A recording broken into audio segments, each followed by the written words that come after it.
Jon, welcome to the show. Thank you very much. Glad to be here. Excited for the conversation. Yeah, absolutely. Let's get it kicked off. I know we're just talking offline for a little bit. It's good. I love the energy that you've already brought to this conversation, but let's share it with the world now. So with that said, let's kick it off with a one-word open. I always start my interviews with, hey, what's that one word you could use to open this up with? So tell us what that is. I'll go with synthesis. Very cool. Let's get deep into that. So before we get into that, tell us a little bit about, who Jon is, what do you stand for, what's your business all about, how you got started. It might take you 5 minutes to explain all that to us, but just go right into it, man. I'll give the abbreviated version. I've been in marketing and revenue technology my entire career. Studied physics for my undergraduate degree. I was good at numbers, but quickly found out that marketing is getting more and more quantitative as well. And that kind of led me into working for companies that were effectively, trying to use data and technology to make their customer interactions more intelligent. So I spent about 7 years at a company called Epiphany, which was apparently the hottest IPO of 1999. When we sold Epiphany, that's when I co-founded a company called Marketo, which went on to become, I think I can safely say, the leading marketing automation platform, and ultimately sold to Adobe for $4.8 billion. I wasn't around for that part. I left Marketo after about 9 years to found a company called Engagio. I saw a trend happening in go-to-market where companies were trying to do more and more account-based marketing, and decided to sort of pursue that trend with Engagio, this time as the CEO and co-founder. And Engagio was a good run. I was there for a little over 5 years. And then during the pandemic, made the strategic decision to merge with our largest competitor. So we combined with a company called Demandbase, and ultimately to form, we think, the leading, platform for doing not just account-based marketing, but any kind of smarter go-to-market. And so that's what I'm doing these days. Currently serve as the CMO of Demandbase. That's awesome. What a wild ride, man. That's really cool. Yeah, well, I love marketing and sales technology. Just again, that concept of, a lot of times people look at marketing and sales reps and there's not a lot of respect, right? There's a perception of the used car salesman, just anything for a buck, or marketers who are just spamming people. And I really think there's an opportunity to elevate these professions to make them more respected by ultimately making them smarter. And you make things smarter with more intelligence, more data, more insight, things like that. That's what I'm pursuing. Absolutely. And one of my good friends always says, marketing is oxygen to sales, right? They go so hand in hand. And that's what my two biggest passions too, like, sales and marketing. Because if you do your marketing right, especially like what you're going to talk about, account-based marketing as well, or just general in marketing, if it's done properly and people go through your workflow and your funnels, the selling part is done so right, and sales people can make it look so easy, or just depends on the situation. But tell me more about some recent wins that tell me about a breakthrough that you were able to create for a recent client. You don't have to mention the client's name, but tell me what was their life before they started doing business with you, and what kind of breakthrough did you create for them after they started working with you?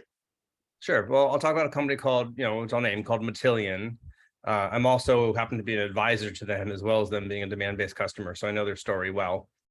They're a cloud ETL software that, really built the original business with a kind of traditional inbound demand funnel.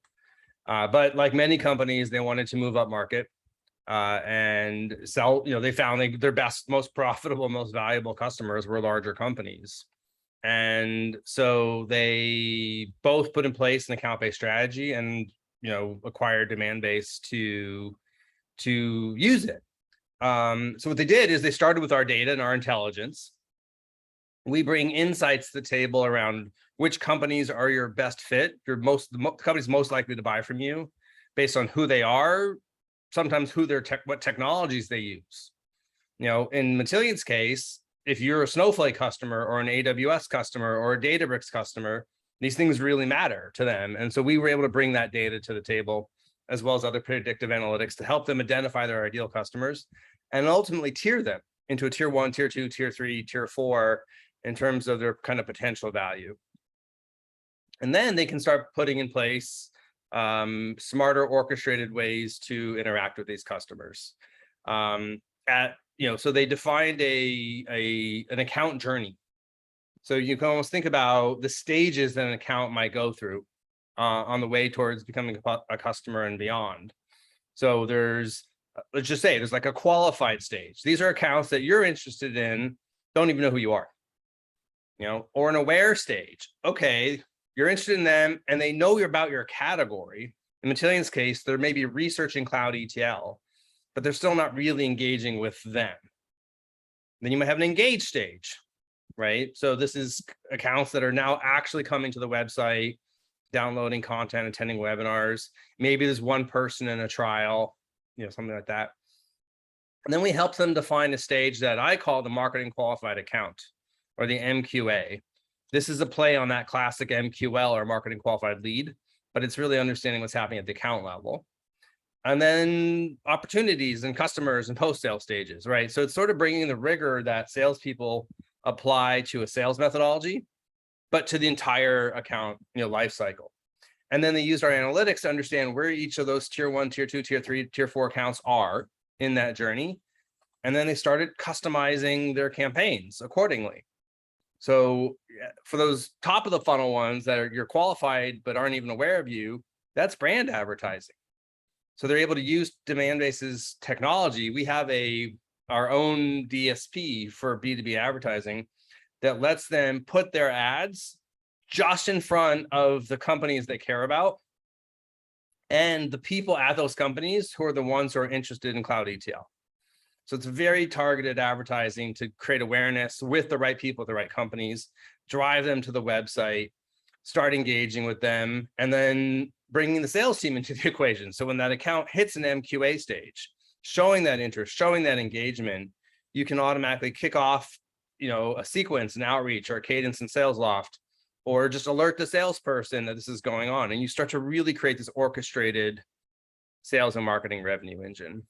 The analogy I like to use, you talked a minute ago about marketing being oxygen for sales. The analogy I like to use is that this is like a soccer team, or football, depending on where you live. You're a single team. You're trying to put points on the board. You're trying to score goals. And you have players in different positions, and depending on your position, you have a different role to play. But ultimately, you're going to work together as a team in a really orchestrated way to move that ball up and down the field. And those stages I just talked about, qualified, engaged, aware, etc., those are like your yard lines on the field. And it just kind of tells you where you're doing and how it's going. So that's how I like to think about it. That's awesome. And you brought up a good point when I was listening to you speak a second ago. I was just couldn't help to think about someone listening to this right now, whether it's, whenever they're listening to this, what pain point are you living in right now that would make sense for them to reach out to you guys? Like what are they swimming in every single day? I know there's many different challenges that you fixed, but what are like the top 2 things that they may be dealing with that would make sense to check out your company for, for them to check it out and see how you guys kind of bridge that gap and help them go to the next level? Yeah. I mean, I call the problem account blindness, and, kind of unpacking that term, if you're a marketer, it's, you don't know, like, you get a lead on your website, right? Now, that there's 7 to 20 people in the buying committee. And so that one lead on your website is really just a representation of some much bigger process that's going on, right? But if you can't tie all that activity at the account level, you have account blindness. And it's hard to do that with technologies like Marketo and the other market automation tools. I know I built them, and so you need, typically with those person-based tools, you have account blindness.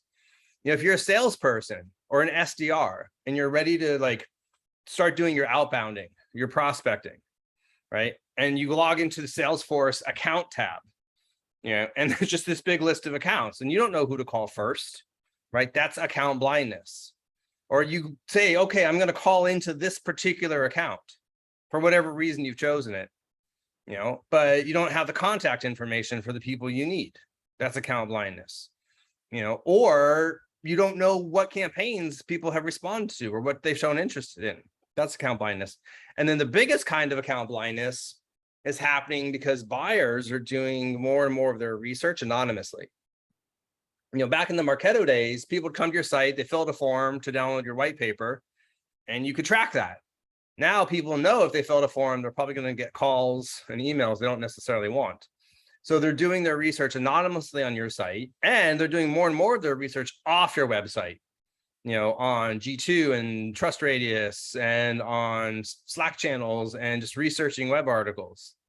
And that's all hidden to you unless you have what's known as intent data.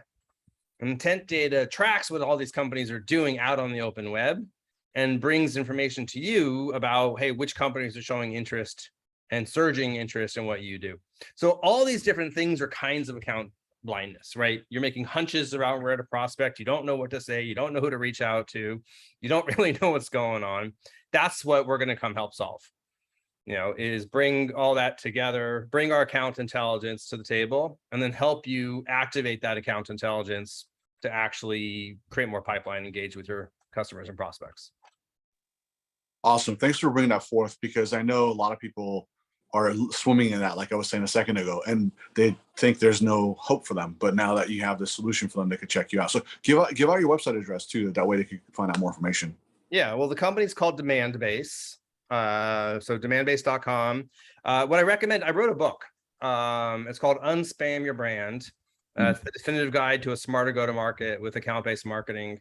And we actually, it's about 275 pages, but we give away free on our website. So anybody can just come to demandbase.com and grab that. And I wrote it. I think it's pretty good. I recommend it. Awesome. And the last question that's not business related, although your answer could be, tell us your why. What is your why? Like, what gets you up every single day, 365? That why could be also what keeps you up at night, which could be a good thing or not. Tell us your why. Yeah, well, so I sort of said at the top, my whole career has been sort of driven by this idea of pursuing the one-to-one future, is what it's called. But like, how can companies, or how can marketers and salespeople be smarter with data, with analytics, and ultimately less spammy? So every single company I've worked at, literally since college, that's sort of been the path I've been working towards. Every company I've started, that's the path I've been working towards. So that's really what's driven my career. Very cool. Can you sign us off with a one-word close and tell us why you're choosing this one word to close out with? Gosh, well, I already gave you synthesis. Can I just explain why I gave you that as the word at the top? Absolutely. I think that's my superpower. And I think it's a good superpower to have. It's not, I don't necessarily have lots of my own sort of super original ideas, but what I think I'm really good at is sort of talking to people, reading things, learning things, pulling out all the best nuggets and synthesizing it together. And then ultimately, teaching it back to others in a really, hopefully clear and articulate way. So that's what I like. And I love doing that. So. Good stuff, Jon. Thank you very much for the conversation. Thank you.